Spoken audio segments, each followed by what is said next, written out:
subukan mo itong ilagay sa iyong wallet upang kailanman ay hindi ka mauubusan, dahil isa ito sa aking mga ginagamit o isa ito sa aking mga ginagawa upang hindi kayo mauubusan.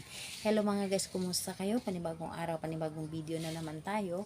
And sa araw na ito ay isa na namang video ang aking ituturo sa inyo na simpleng gabay o simpleng pamamaraan na makakatulong sa atin. At bago ang lahat, gusto ko lang mag-disclaimer sa mga taong hindi naniniwala at hindi gusto ang mga kagaya nitong video.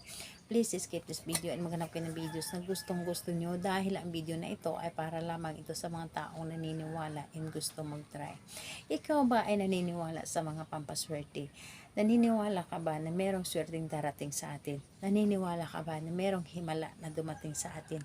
Gawin mo itong aking ituturo sa inyo ngayon upang lagi kang swertihin, dahil ituturo ko sa inyo ito dahil isa ito sa aking mga ginagamit o mga pampaswerte sa aking wallet. Ginagawa ko ito dati ay sobrang ang hirap talaga lumapit ng swerte sa akin, pero simula nung ginawa ko ito, talagang hindi na ako nauubusan. Talagang kung mayroong mang problemang darating sa akin ay agad ko masolusyonan. Yung hindi na ako maghirap pang humanap ng paraan paano masolusyonan ang aking problema. Ito isa sa mga dahilan kung bakit ito na ang estado ng buhay ko ngayon, na hindi ko na maramdaman, at noon pa man ay sobrang ang dami kong utang and talagang balot na balot sa utang. And ngayon po, thanks God naman, ay ako na ang pinagkakautangan. So at least tayo ay nakatulong, and ito ang gagawin ko sa inyo para umangat din ang buhay ninyo.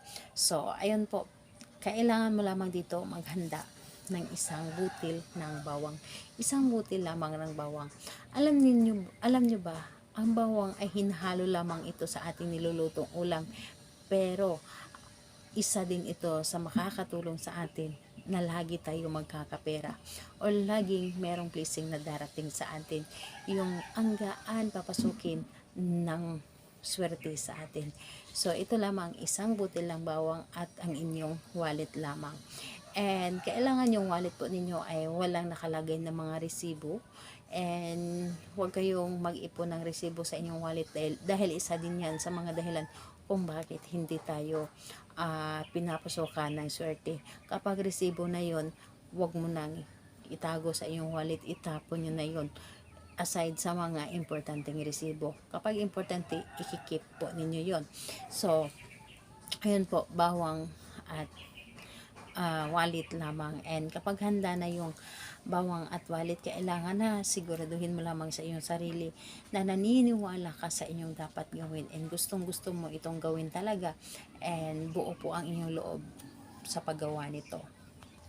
So ayun po, dito sa isang bawang, magsulat lamang kayo dito. Isulat nyo lamang dito na ang amount na gusto po ninyo. Halimbawa, ilagay nyo na, dahil wala itong bayad. Ilagay ninyo dito 1 million.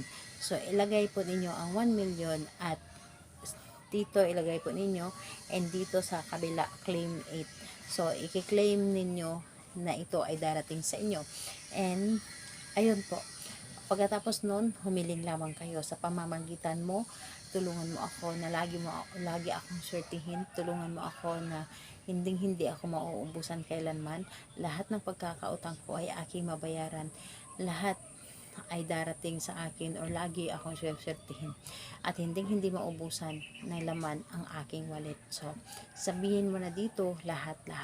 And ayun po, pagkatapos nun ay ilagay mo ito doon sa loob ng inyong wallet, and hayaan nyo dito doon sa loob ng inyong wallet.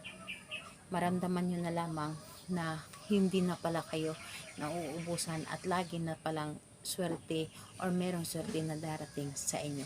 So ayun po, gawin lamang ito sa araw ng Tuesday and Friday. So ayun, salamat po sa inyo. Bye bye everyone. God bless us all.